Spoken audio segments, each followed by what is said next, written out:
Have you ever had a day where not a single negative thought went through your mind? Yeah, me either. Well, why is this? Why do we continuously have thoughts that go through our heads that we don't want to be there?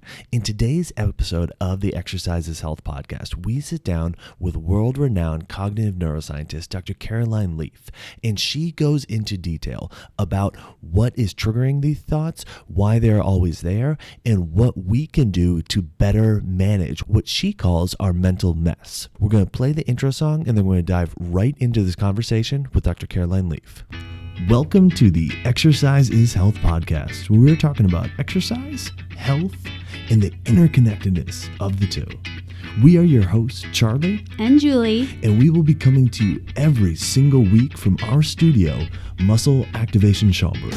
Hey, welcome back, everybody, to the Exercise is Health podcast. We are your hosts, Charlie and Julie, and we're coming to you from our studio, Muscle Activation Schaumburg, here in Schaumburg, Illinois, where we believe that your health is your most valuable asset, and the single best thing that you can do to both boost and protect this asset is exercise. Specifically, exercise is geared towards building the health and function of your muscles. But we know that exercise is not the only piece of the puzzle when we're talking about health, and that is why we are bringing you a phenomenal guest today, none other than Dr. Caroline Leaf. Dr. Caroline Leaf is a communication pathologist and cognitive neuroscientist with a master's and PhD in communication pathology and a bachelor's of science logopedics from the University of Cape Town and the University of Pretoria in South Africa, specializing in cognitive and metacognitive neuropsychology. Since the early 1980s, she has researched the mind-brain connection, the nature of mental health, and the formation of memory. She was one of the first in her field to study how the brain can change through neuroplasticity with directed mind input. During her years in clinical practice and her work with thousands of underprivileged teachers and students in her home country of South Africa and in the United States, she developed her theory called the geodesic information processing theory of how we think, build memory, and learn, creating practical guides and tools that have transformed the lives of hundreds of thousands of individuals with traumatic brain injury, chronic traumatic encephalopathy, learning disabilities, autism, dementias, and mental ill health issues like anxiety and depression. She has helped hundreds of thousands of students and adults learn how to use their mind to detox and grow their brain, helping them succeed in every area of their lives, including school, university, and the workplace. Dr. Leaf's YouTube videos, podcasts, and TV episodes have reached millions globally. She has been featured on Elle, TED, Bustle, Medium, Huffington Post, The O Magazine, Thrive Global, Something You Should Know, Getting Curious, and many other TV, radio, podcast, and print outlets. And she has a new book coming out Tuesday, March 2nd, called Cleaning Up Your Mental Mess: 5 Simple Scientifically Proven Steps to Reduce Anxiety, Stress, and Toxic Thinking. So if you're listening to this, you definitely need to go get that book ASAP. Dr. Leaf, thank you so much for joining us and welcome to our show. Well, thank you so much. I'm really honored to meet you both and to join your show. So thank you. Yeah, absolutely. So tell us more kind of about your background. Like, what was your life like growing up? And then how did that lead into the professional road that you decided to go down? Well, I was born in Zimbabwe, grew up in South Africa, and was from a very young age very interested in the brain and the mind. And I was going to become a neurosurgeon and kind of very determined and set in my path. And then I sort of fell in love with the concept of mind and wasn't sure if neurosurgery was the way to go. So I managed to get into a degree that was a new type of combination where they mixed medicine and neuroscience and cognitive communication pathology and psychology. And it was like a whole group of fields that they were trying a sort of new combination, sort of 7-year degree pushed into one. And I say that to say that it was really stressful, very hard. And at the time I hated it. There were days I hated it. Why am I doing this to myself? And I say that to say, thank goodness I did, because it really launched me into really searching after what is called the hard question in science, and that is mind. Mind is considered consciousness is considered the hard question of science. But from early on, I realized that this is an area that's not getting much research, and it's not the hard question of science. It's actually the most obvious question. And I say obvious because we're using our minds right now to communicate. You woke up with your mind, you go to bed with your mind. Your mind is what you use when you eat, when you exercise, when you're talking, when you're having an argument, your mind never stops. You can go 3 weeks without food, you can go 3 days without water, you can go 3 minutes without oxygen, but you can't even go 3 seconds without your mind working. So during the day, your mind's working to build thoughts in your brain and changing your brain, and at night, you're sorting out the thoughts you've built. It never stops. So my whole premise of my research was, well, if this is the case, I have to understand mind, and in mind, I have to understand what thoughts are, memories, emotions, all these things that we just throw around, terms that we kind of just throw around and we sort of understand. I wanted to kind of simplify and define them.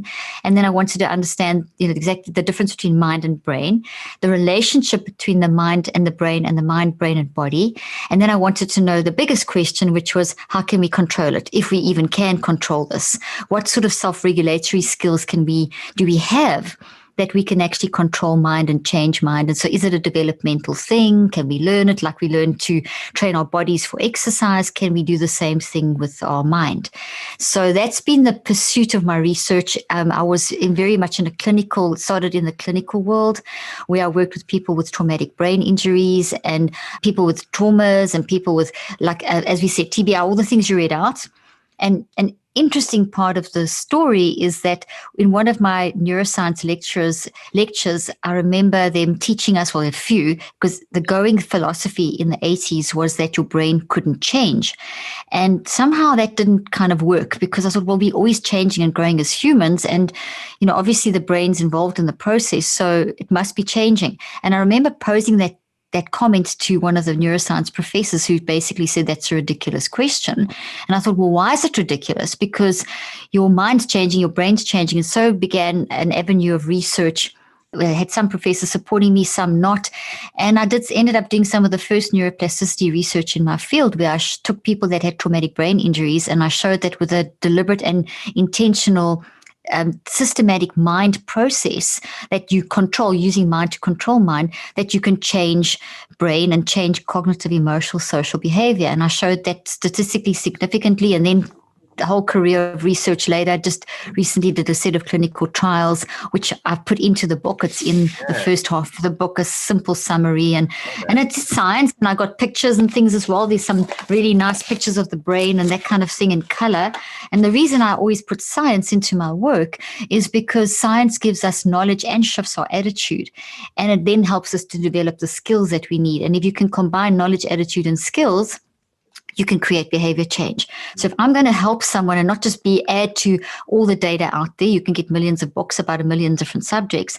I didn't want to just be another book that you accumulate. I wanted people to change their life and to be able to take this content and know how to use it. So the exact principles I'm teaching you would use to actually learn how to do this and apply it, if that makes sense. Yeah. So it didn't, if we're going to make the world learn all this great content that's out there, and not just have it as data, but have it as changing our knowledge and helping with trauma and helping deal with our past and helping get our mind's mental mess under control, we need to know how to do it. So this book is really how to do it, and was birthed out of that history and that desire to see change, what I was seeing, phenomenal change. I mean, I worked in war-torn Rwanda, I worked in apartheid South Africa, I worked with the richest of the rich, the poorest of the poor, every kind of environment, from education to corporate to medical, and I've trained thousands of physicians and teachers in this area and done research to try and help people to understand mind. So there's a big overview of lots of little stories in between, but that's kind of what's happened with my life. No, for sure. Well, thank you. Working through your book, I definitely can attest to the fact that there is so much practical application to it, which I really appreciated. And we want to get to the practical application of it, but I do want to also take a step back and talk about, because you bring up the idea of mental emotional stress within the book, and how mental emotional stress, you reference that it's currently believed that up to 90% of illness formation is a result of toxic thinking and toxic stress. stress. So can you discuss the issues with the ideas of like mental emotional stress, why it is a problem, and also the issues that you take with the idea that like, oh, if you just think good thoughts, it'll make bad things go away? Very good. I'm glad you brought that up. Excellent question, because there's two very loaded parts to that question. And the one is we are in the wellness industry, which is amazing and has shifted our thinking, has had, like anything in life, you're going to get the good and the bad. And one of the problems is that there's sort of a pop culture movement within that, which is pop culture wellness, if you can even say it like that, where there's this whole thing of, oh, well, I must just think positively and everything will be fine. But doesn't work like that. I'll say my 10 positive affirmations, or I'll stand in front of the mirror and like say that over myself, and my 5 gratitude statements. And then people are still battling.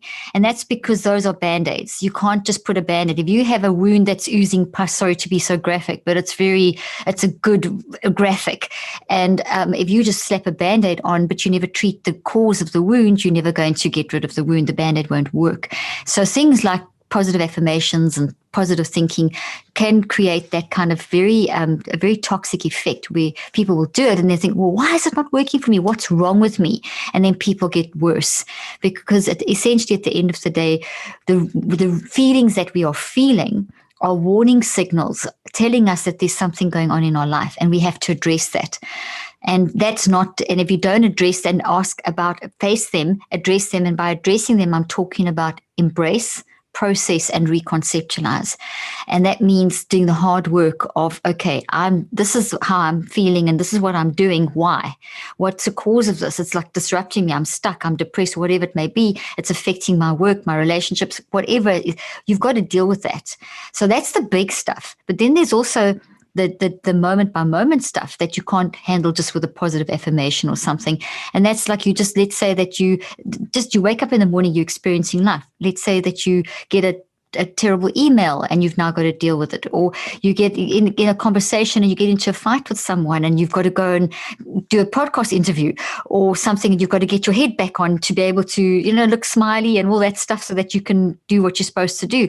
How do you get yourself those things under control? How do you, when you're ruminating, when you're overthinking, when you're sitting with yourself and you just like your mind's going everywhere and you feel like you're sitting under a giant apple tree and all the apples are just like crashing on your head. And that's what I try and teach people to do, that it's not just some little technique.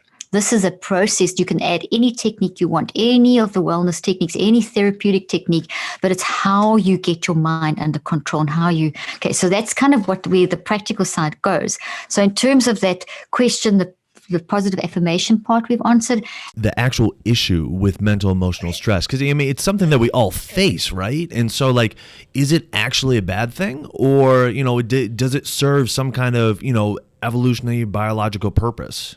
You spot on. Excellent. Thank you for asking that question. Such a good question. Yes. And there's 2 chapters in the book that deal with exactly this area. And basically when you are experiencing emotional distress of any sort, and it could be depression, anxiety, frustration, anger, psychotic breaks, disassociation. It can be personality splits. Those are the extreme end, to the shame, guilt, despair. These are all warning signals telling you that something's going on in your life. They're not bad if you know how to manage them. They're actually wonderful messengers telling you something. And the easiest way to understand this, and then I'll tell you I'm going to give you an analogy and I'll tell you what's going wrong with our current system and how this is actually shortening lifespans and how we can fix that. So if you imagine that you are in a helicopter, that would be your conscious mind. And if you are flying over a forest, this incredibly huge, beautiful forest that's just filled with all these trees, and it's just like, as far as the eye can see, this thing never seems to end. That forest represents what we would call the non-conscious mind, N-O-N, non-conscious mind. The non-conscious mind is awake 24/7. It never stops.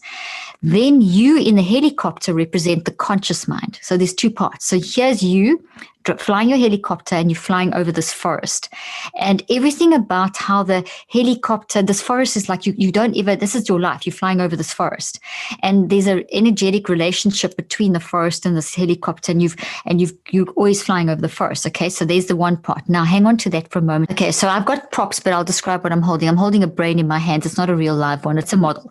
Okay, so your brain is not your mind. So I have another prop that I'm holding here of a human body with a brain and a body, and it's basically a medical model of the body. And what we need to understand is, if you just look at your body now, and wherever you're listening from, you can see your body. That's not your mind. Your brain's in your skull. It's not your mind. We use the word brain and mind very interchangeably, and it's not the case. They are two separate things. They're separate, but they are inseparable. So the brain is part of the physical body. It's the physical substance. If you're dead, your brain goes, your body goes. That's it. But your mind is so when you're alive, it's your mind that's energizing your brain and your body. We pick up from all the different fancy, and I use all these like QEEG and all these different ways of looking inside the response of looking at the brain. The brain and the body are physical, and if you're dead, they go. That's it. They disintegrate. But your mind, so when you're alive, what's the difference between us conversing, and a dead body? The mind.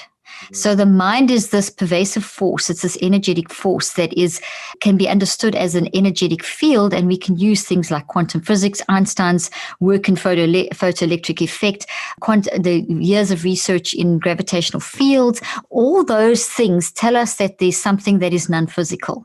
And those principles are very good at explaining the mind component. So the mind needs something physical to express itself. So therefore, the mind is you and I. You have your mind, I have mine, and it's unique to us. But if we had to say what it is, it's a gravitational field, it's quantum physics, it's electromagnetics, etc. That's what our science that we have currently today can help us sort of understand that. So taking that, it's a kind of force like outside of your brain and your body, but it's yours, but it's still attached. So it's not like it's just like floating somewhere. We don't fully understand it. What the easiest way to understand this, to get a visual, is if you think back at school, perhaps you did this, where you were given a piece of white paper and a pile of iron filings, and then they gave you a magnet, and you put the magnet in the middle, and immediately the iron filings arrange themselves into an electromagnetic field. Sure, yeah. And it's not that there's something weird happening. It's that there's an electromagnetic force coming from the magnet that is forcing the iron filings into that shape. Okay, so it's the response from the interrelationship, and that's kind of like mind. We can't see the electromagnetic force on the paper. We can only see the effect, which is the shape of the iron filings. So what we see is the magnet is like the brain, and the iron filings are like the stuff in the brain, and it's the mind that creates the pattern. Does that make sense? Yes. So if you understand it like that, then, so what I'm saying to people is that you can actually drive that force that changes that organizes the iron filings, which is the pattern in the brain, basically. So that's kind of what we're talking about here. So mind is not brain, they're two separate things. Okay. So based on that, we then can take that concept of mind and brain being separate but inseparable, and then not only does your mind use your brain, but it also uses your body.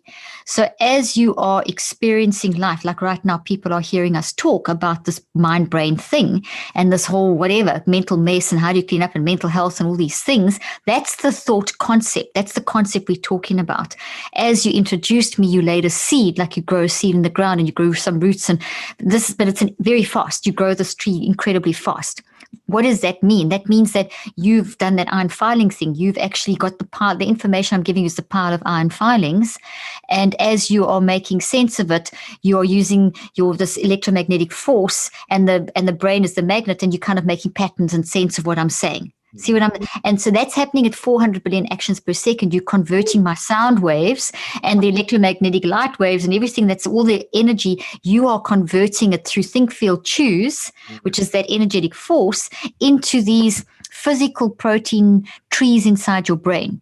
So the thoughts in your brain are built on neurons, and where the memories are stored on dendrites, which is the top of the neurons, and they're like little branches on a tree. And the words are vibrations in the proteins, and there's like so at this stage, you've already grown a few hundred. Wow. To hold the words I'm saying. And as I'm speaking, you're just growing more and more. And then the root, but as you introduced me, you first grew the roots. And then from the roots, and the roots were the information. And as you grow the root, each time you add new information, it's root level, then it creates a perspective of, through the tree trunk. It's the perspective. I'm just trying to give you a visual. And then the branches are how you are translating that into your emotions and the data, the information, which will be behaviors, and so how you how you actually view it. Yeah. So there's a translation that occurs, and then that produces what you'd say about it. And both of you are listening, and there's all these listeners listening. Each of you is growing your own tree. So each of you will have your own basic similar interpretation, but your own angle on what I'm saying, which is our uniqueness. Okay. So if you look at it like that, we're all building our own designer trees of this information. And that's great because everyone has got, all of us together build the puzzle. So that's going down. That's kind of give you a big picture there. So if that's the case, now we come back to your question, because that foundation kind of lays the foundation for probably everything else that we're going to say. We need that mind brain. We've sort of got an idea of mind and brain. Now, another interesting fact there is that not only do we grow these trees in the brain, we grow them in the mind too. So as this energetic field is forming, remember the little iron filings, they arrange themselves outside the magnet. So that's the memory in the mind. So you're growing a memory, this pattern in the mind outside the magnet, but in the magnet, there's also a change, which is the trees in the brain. So you're going to, because the magnet, just by the mere fact that it's connected with the iron filings, has actually changed inside of itself. So and that change is neuroplasticity in the brain. So I give you words, which is the iron filings, you make sense of it, the pattern comes, and then the change occurs in the brain. So you've built that memory in two places already, in the iron filing shape and in the trees in the brain, in the changes in the magnet. Then there's a third place, and that's let's say that the magnet's got parts to it. Let's say there's 4 or 5 magnets, and that's the body. So your body is made of cells. So everything, your brain, heart, everything can be broken down into cells. And there's 37 to 100 trillion cells in the brain and the body. Yeah, wow. Which is kind of powerful. Yeah. And so not only are you storing in the iron filings and in the magnet, but in the other magnets as well that are attached to that magnet. So in other words, every cell of your body also stores a representation of that information that I'm giving you now. Yeah. And there's an emotion attached to it, and there's a sensation attached to it. So in the DNA, you're experiencing that. So this is why people, when they talk about recalling an incident, the sensation comes back as this whole thing, because you're getting that mind, the iron filing shape, you're getting the magnet reaction, which is the neuron with its dendrites, and you're getting the body sensation. So you're going to feel it in your body physically, you're going to feel it in your mind emotionally and behaviorally, and you're going to see what you're doing stuff, you're saying stuff.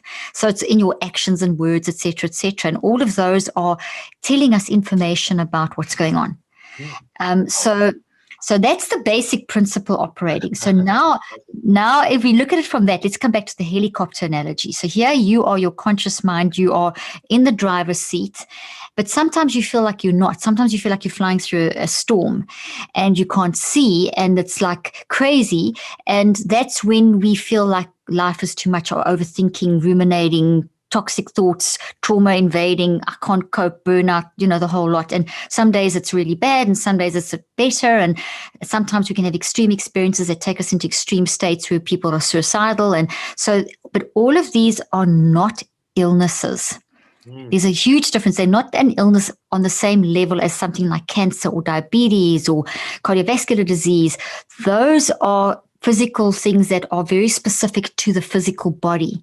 So they work for the magnet, okay? And the magnet's attached to the magnet. But they don't work for the actual pattern behind the iron filings. They don't work for that area. Okay. So, and the pattern of the iron filings, because it's different, you're dealing with different things. You're dealing with the non-physical and the physical. There's different rules that apply. Now, we understand that very clearly when we talk about physics and quantum physics, there's different rules that apply. We even see that with the famous slit experiments, which you may have heard about, where they shine the slit, where they take a single slit and they shine a light through, and how it forms waves and particles. It's a very famous experiment showing that things aren't solid. They're actually waves. And sometimes they're solid depending on how you look at them. So they change from a particle to a solid depending on, and what collapses that view is the external, which is us. So I know that's complicated. So in other words, what all that's saying, if you translate that into a psychological concept, it's how we view things will then translate things. So that's if you look at it on the most broad psychological level. So our view of something is going to influence how it's translated. And that view is coming from the perspective that was created, which is the tree trunk from the seed that was sown. So the experience you have is all the roots, and the perspective is the view and the tree trunk, and then the branches are the data and emotions, and then you get that expanding out into signals, which then expands out into what you say and what you do. Okay, so I say all of that to say that you're now in your helicopter, and what's happening is that we are the helicopter forms a kind of, okay, where's there a problem? There's this relationship. The helicopter's there to go search out, and it's survival. It's find the problems, fix the problems, put out the fires in the forest kind of thing. That's the sort of analogy that's also easy to understand. So your conscious mind is trying to process life and survive. We build for survival. We see that translated into neuroscience as being wired for love. We see that translated into sort of mind science, all the gravitational fields, as being an optimism bias, there's a wave pattern that is a healthy wave pattern, and then there's an unhealthy wave pattern.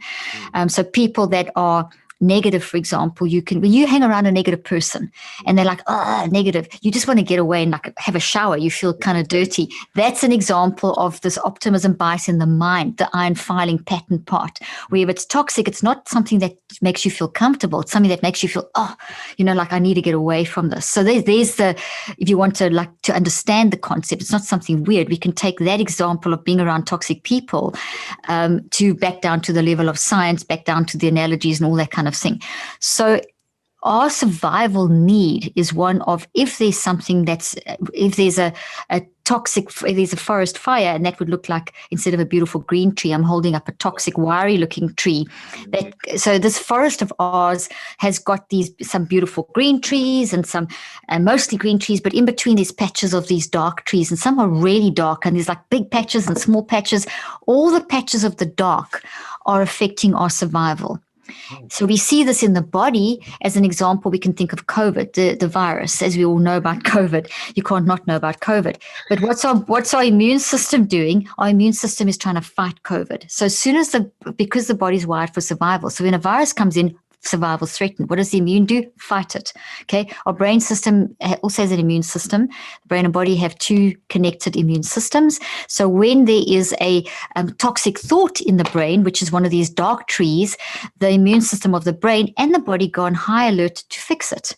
So the brain doesn't distinguish, the immune system doesn't distinguish between whether it's a physical virus or a physical chemical or an illness or damage in the body and a toxic thought. They read the same way. It's the same information. It's something that's affecting survival. That's fascinating. It's fascinating. So in the brain, it's seen as that. In the mind, it's seen as a disruption. So here's this beautiful magnetic pattern of the iron filings, but there's this blob in the one corner because that magnet is not working so well, and there's something going wrong in the whole atmosphere there. So there's the one corner, the iron filings are just a big fat mess. And that is now affecting the whole pattern, so you're drawn to fix it. And so what the mind does, the immune system fights the virus, the toxic thought, sending out immune factors, et cetera, et cetera. The mind sees that as a disruption of energy because it's all on an energetic level, and it wants to now fix that to restore the balance. Get back to the helicopter, it's trying to put out the fire. There's a fire over there. So the fire, the smoke becomes signals to us. And what the mind is trying to do, so the non-conscious mind where this is stored, is trying to tell the conscious mind, hey, wake up, listen. And it sends the signals through a little bridge, which is the subconscious mind. Okay, the subconscious mind is like, right now, your subconscious mind, an example would be, you're listening to me, and as I'm talking, all kinds of thoughts and questions and, things are popping up and down. You've got all these sorts of information that you know about the area popping up and down and so on. So that subconscious mind is the smoke signal goes through the subconscious mind because the non-conscious mind is trying to tell the conscious mind to pay attention because this threatens survival. We need to fix this. It's an imbalance. It's affecting survival. Okay, so based on that, we now have to decide we're going to pay attention. So now, having painted all that picture, we can now talk about the fact that emotions like anxiety, depression, etc., are the smoke signals. They're not an illness, they're a smoke signal. And you're going to experience them, this emotional smoke signal. So you in your helicopter, you see that, you can either ignore it or you can just squirt a little bit of water on, which is like give it a drug, give it a label and hope it goes away. But it doesn't, because that's not going to address the issue. It's not going to be it's the Band-Aid on the pussy wound. I'll say a few positive affirmations, I'll suppress it with a drug for a while. You're not dealing with the issue. It's still going to be there, and that forest fire will grow. That's the nature of a virus. It's the nature of a forest fire. So eventually it will explode somewhere in your brain and body, if not both. And potentially, most of the time it's both. Okay, so there's somewhere in your body that will be affected, and your mind. I mean, the GI connection, we talk about the gut-brain connection and the heart-brain connection. I mean, these are all just different sciences. If we put it all together, what we're saying is that it's going to explode somewhere in your brain and your body. Wherever there's a genetic weakness, which we all have through our bloodline, through various different things, that's where we're going to find the explosion. So we want to pay attention to the warning signals. So therefore, we reshift now the narrative. Instead of it being, oh, you have clinical depression, you have an it. Ridiculous science, not good interpretation of science. The studies are good, but the scientific interpretation is way off, because what they're saying is that this clinical depression is an it, and you need to medicalize the misery in order to treat the misery.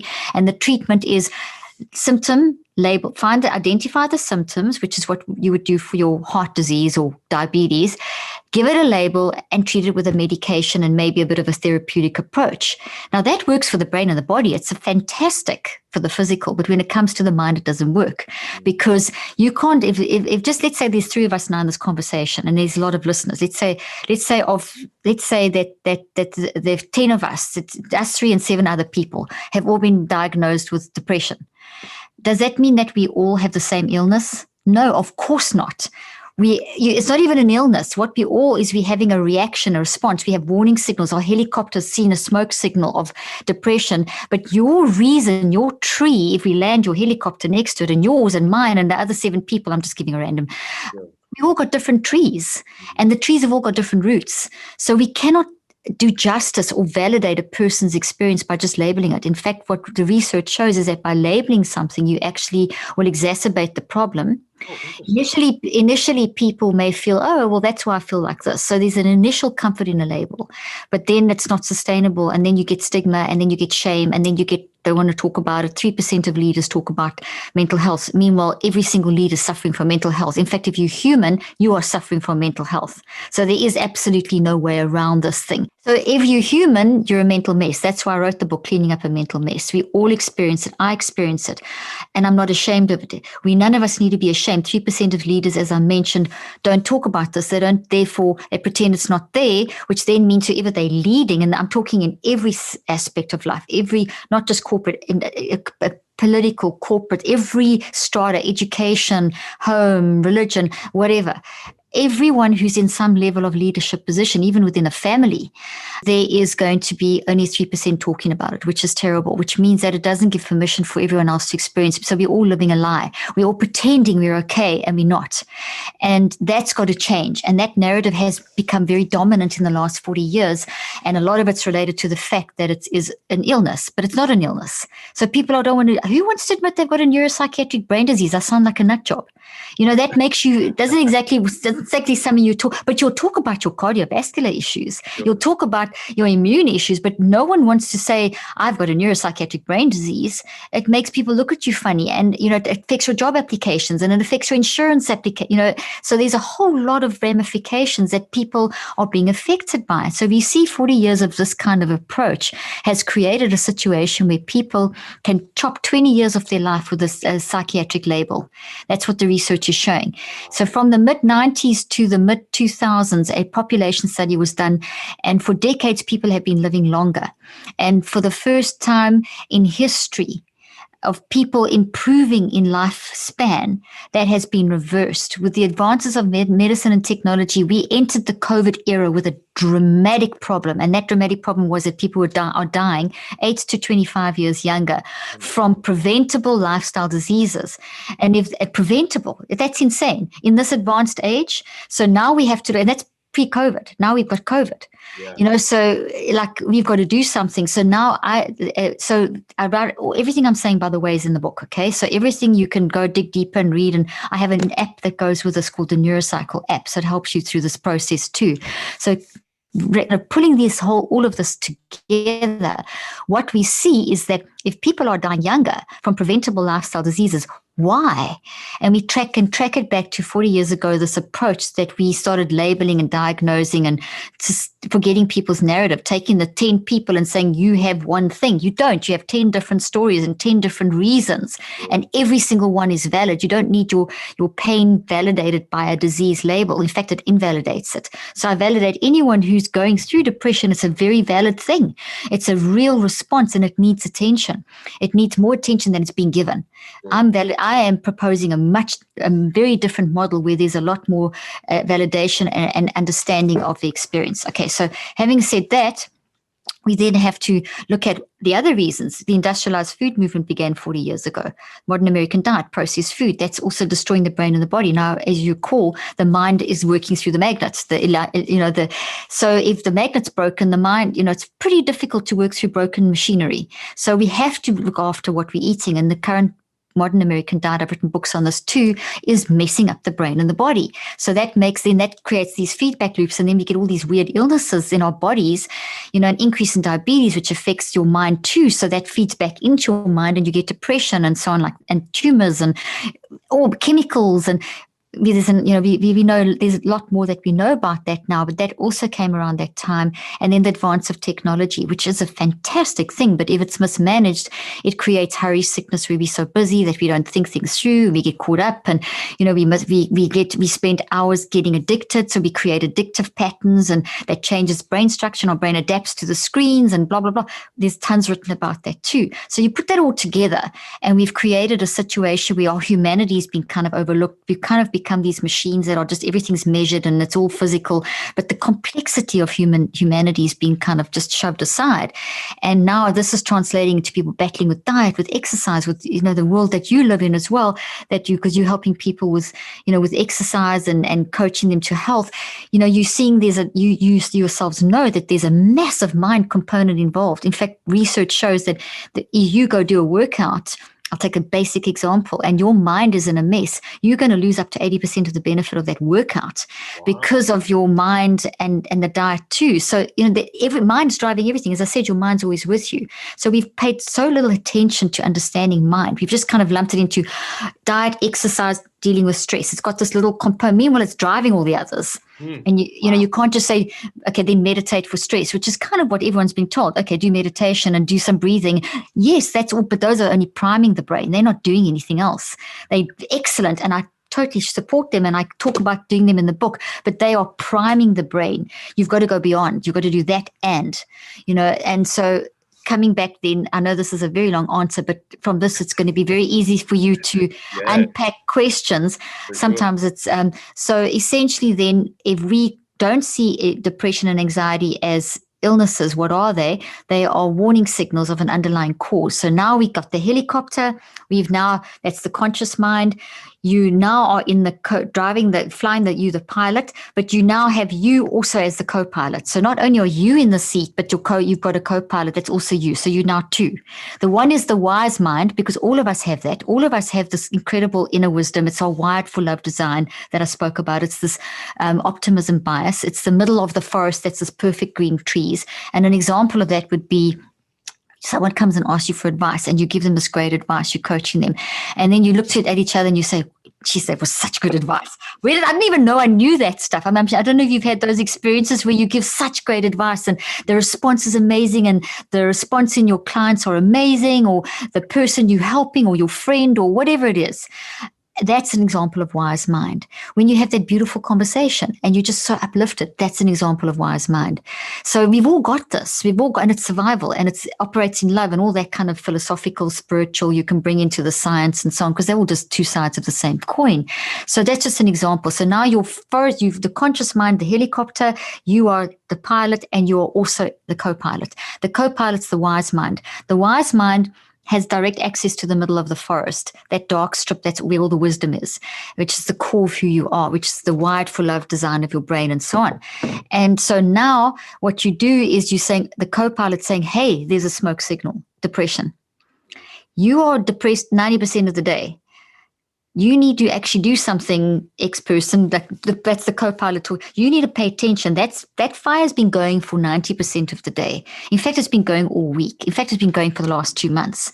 And it's actually starting to grow and spread. And let's pay attention. So that's the conscious mind self-regulating. So we can do this every 10 seconds. So we see from neuroscience, we are able to be consciously aware of our consciousness every 10 seconds, which means we can be co-piloting and piloting at the same time all the time. It's our design. And the more we do that, the better we get at it and the healthier the brain actually gets. And the two sides of the brain work together and you get all this gamma activity. And I explain all that in the book with pictures and whatever. And so now you listen and the smoke signals coming through the subconscious mind and you're paying attention, you pay deeper attention, and that means you can actually then land the plane, the whole helicopter. You land the helicopter, it could be a plane, whatever, and you land it at the tree. I use helicopter because the helicopter can land, so the visual's easy to picture, whereas you need a whole landing strip for an airplane. So you land the helicopter, you're at the tree or the clump of trees. So now you've actually done a great thing because you faced the issue. It's very painful facing issues. It's very painful owning up to shame, anxiety, depression. And it's so sad that we've shamed it so much. We should embrace it. Everyone, if you're human, you all experience it in different levels at different times, and it's okay. It's really okay. And it's important that we accept and get away from this Western philosophy that it's not okay. It is okay because it's a message telling you something. And if you address it, you can, as soon as you say it's okay, as soon as you land your helicopter, you've got control. You've shifted the power balance. You're not out of control. Being out of control, like I'm anxiety. I've got anxiety, neuropsychiatric brain disease. Where's the hope? And that's what's happening. People are dying of deaths of despair. Lack of hope kills people. It destroys the brain and the body and the mind. So here's a message of hope. You land the helicopter. Yes, it's going to be hard, but the only way out is through it. You will get through this. And so if you systematically manage this, you and the co-pilot, so your boys, and then also your community, your loved ones, your support system, the therapy, you never do this alone. You've always got the support. And anyway, so then you land the plane and you see the helicopter and you see the toxic tree, you're looking at it, and now you need to gather awareness. But just before you start doing the 5 steps of the neurocycle, and I'll stop and let you ask questions because I've landed the plane and helicopter and whatever. We need to prime the brain. And that's where, just before you start working, that's where you would bring in like, phew, this is heavy going. I'm out in the helicopter. I'm looking at this thing. My heart's beating. I'm like, I feel chaotic. I don't know if I can do this. That's when you would prime the brain. That's when you would do things like the deep breathing and the meditation and the tapping and the havening, whatever. I have examples in the book. I've developed some techniques called it. One is a 10-second pause that works like a bomb immediately to get you to the space where you can do the work, etc., etc. So that's where you would prime the brain, and then you would dive in and do the work of the neurocycle. Okay. So in that long answer, I've kind of answered both of those questions, but please feel free to, if you want to unpack anything there before we move further. Yes. Well, I know that we are running short on time, so we'll just ask just a few questions. But I do love that you have brought up so many things. And one of the beautiful things that I really took from all of that is the connection that we actually have power over changing what our mind is doing. I think until, I don't know, maybe some recent years, or maybe people aren't aware of this, but we kind of feel like our brain is just responding to stuff instead of, hey, we kind of have some control. And I think we currently live in a society where it's like, hey, there's that, signal over there called depression, or we decide to call it depression or anxiety. And we always seem to ask ourselves like, well, could we keep flying? And then we do. So my question is, what are, maybe just a little teaser, because I know you're going to jump into this fully in your book, but what is something that we could do if we are willing and able to land our helicopter next to that burning tree and we can prime our brain to get ready to attack this thing? What is an application step that is something small that you could share that we could do about that? Absolutely. Very, very good way of asking the question. I'm going to give you the very short sort of overview, easy summary of how to do the neurocycle, because that's the process. So the neurocycle is based on all these years of research. And I say this to say that it's very easy to do, but remember when you do it properly and do it in the way because that's been designed systematically. So I've tracked and designed each thing and tested to see what's happening in the brain and the body, what works, what doesn't work. So even though it's super easy to apply, it takes a bit of discipline because we are lazy. We can understand going to the gym, but we can't understand like training our mind. But we have to shift our narrative. So that's the one thing. It's simple, but it's profound. And don't try and sort of cheat on the system because it's already working. It's already worked out. So those are just a couple of little background things to it. So when you do so what you would do when you've landed the helicopter, you do the little priming, so breathing or whatever, and you could do one of the most simple and effective exercises is the 10-second pause, which is where you breathe in for 3 counts and you breathe out for 7. But the 7 is like a very forceful pushing out. And when you do that, like almost you can feel lightheaded with it, where you push the air out.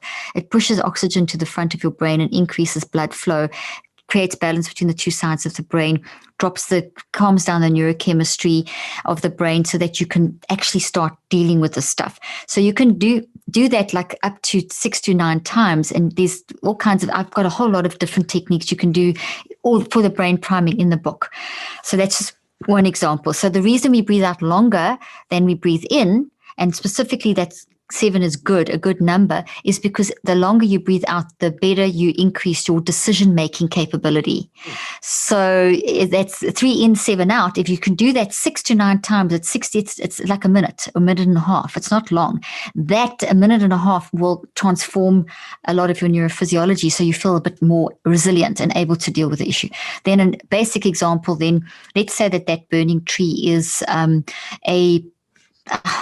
what's jumping in my head is a question I was asked earlier on today in another interview, and that's about like imposter syndrome, which is such a common word spoken about at the moment, and it comes up in every field, in every walk of life, and at every age. And it's that thing of I'm a fraud, and my work's not good enough, and this in this age of being able to compare ourselves to other people, and with whole Instagram and social media, we live in a state of comparison, and we're losing self-esteem so badly because we keep thinking we've got to be like someone else. Meanwhile, you'd make a lousy someone else, you make a great you. But we kind of forgetting that. And so imposter syndrome is becoming pretty rampant. So there I've painted a picture. So here's an imposter syndrome tree, and it's the smoke, and I'm done my breathing, and I don't want to face this, and it's awful and it's scary. It does get worse before it gets better. It's called the treatment effect. So you would basically gather awareness of that. So you land the tree, you got with your co-pilot, and you'd look at that and gather awareness is the first step. So you would basically gather awareness of your emotional signals, imposter syndrome, anxiety, frustration, shame, whatever.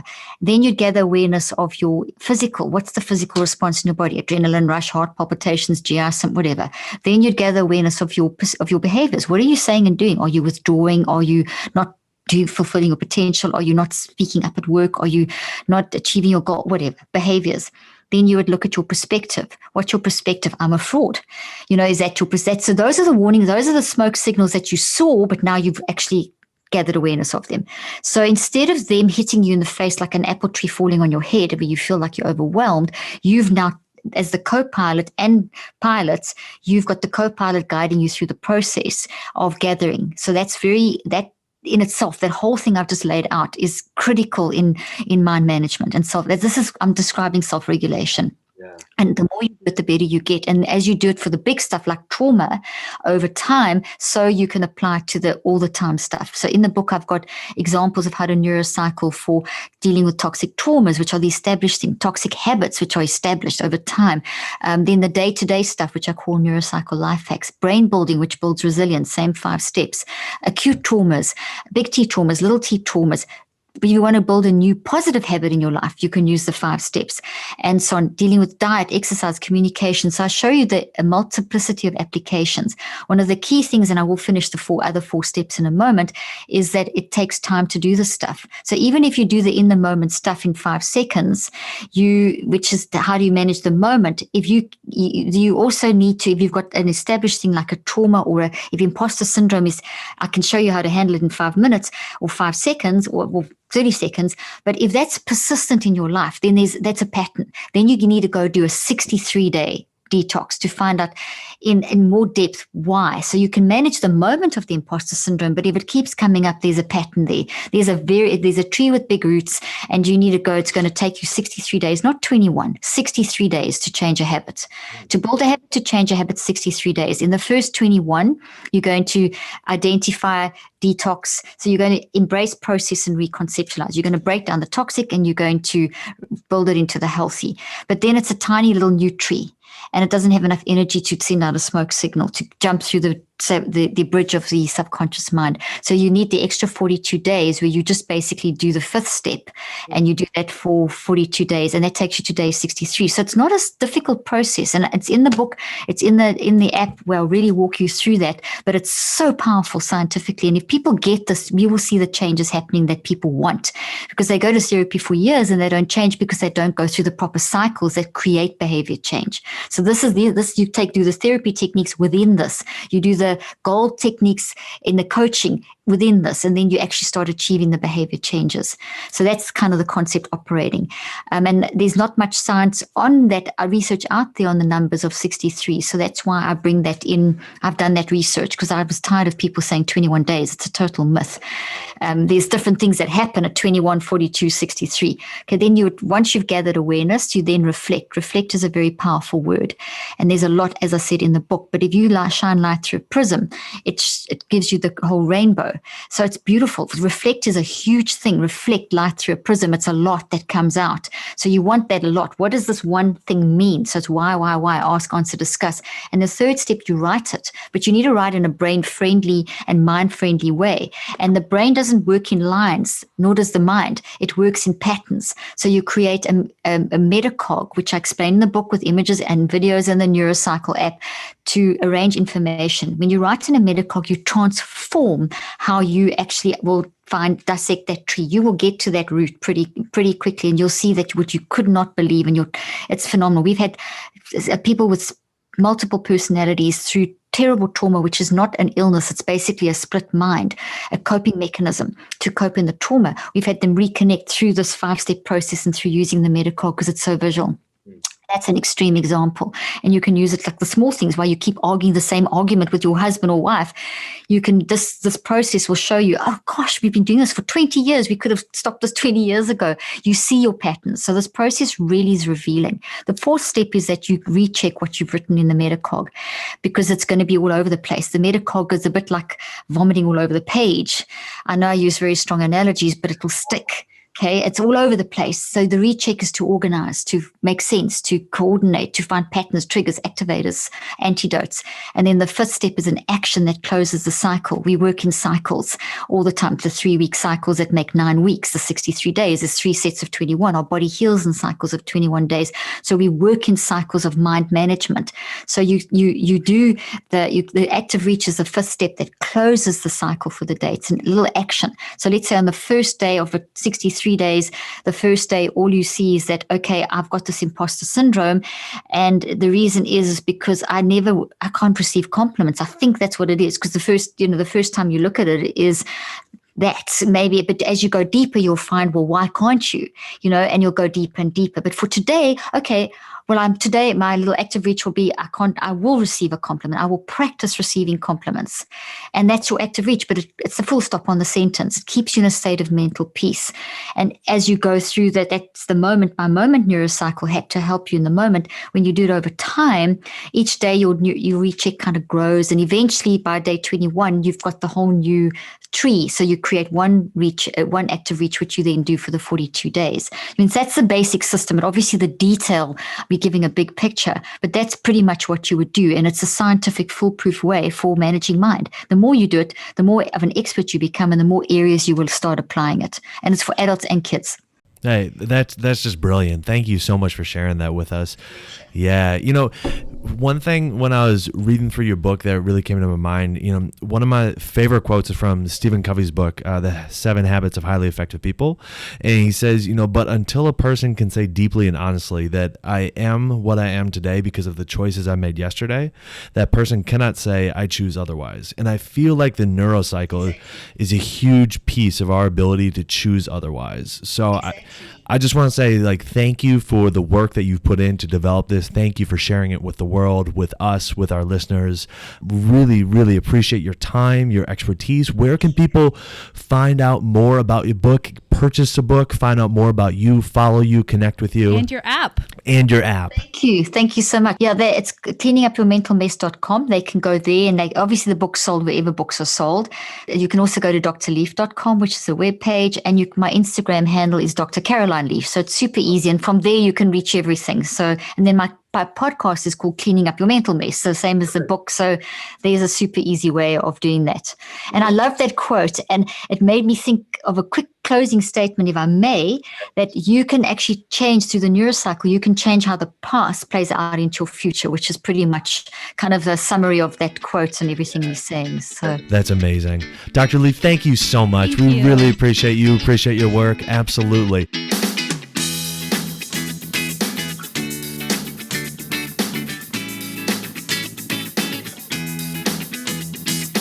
Hey there, it's Charlie again. One last thing. I want to let you in on a secret project that I've been working on for quite some time now.